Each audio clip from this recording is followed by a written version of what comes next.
আমাদের আজকের এই ভিডিওতে আমরা শিখব কিভাবে এমএস ওয়ার্ডে চেঞ্জ কেস ব্যবহার করতে হয়। এমএস ওয়ার্ডে চেঞ্জ কেস ব্যবহার করা হয় মূলত লেখার ফরম্যাটগুলোকে পরিবর্তন করার জন্য।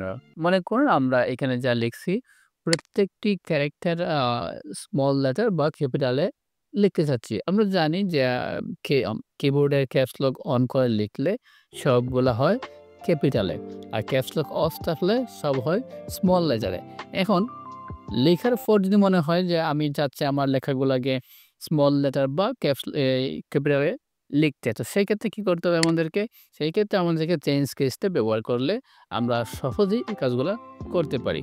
প্রথমত যদি আমরা ক্যাপিটালে নিতে চাই তাহলে অবশ্যই লেখাগুলাকে প্রথমে মার্ক করে নিতে হবে।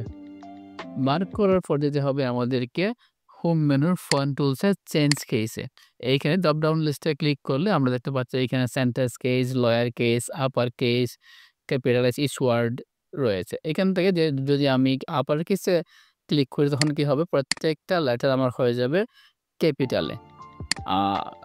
অথবা আমি যদি এখান থেকে লয়ার কেসে ক্লিক করি তখন প্রত্যেকটা লেটার হয়ে যাবে আমার স্মল লেটার। এইভাবে প্রথমত মার্ক করে আমরা সেন্টেন্স কেস অথবা লোয়ার কেস বা আমি যেটা করতে চাচ্ছি এটার উপর ক্লিক করলেই আমার লেখাটি ওই ফরম্যাটে হয়ে যাবে।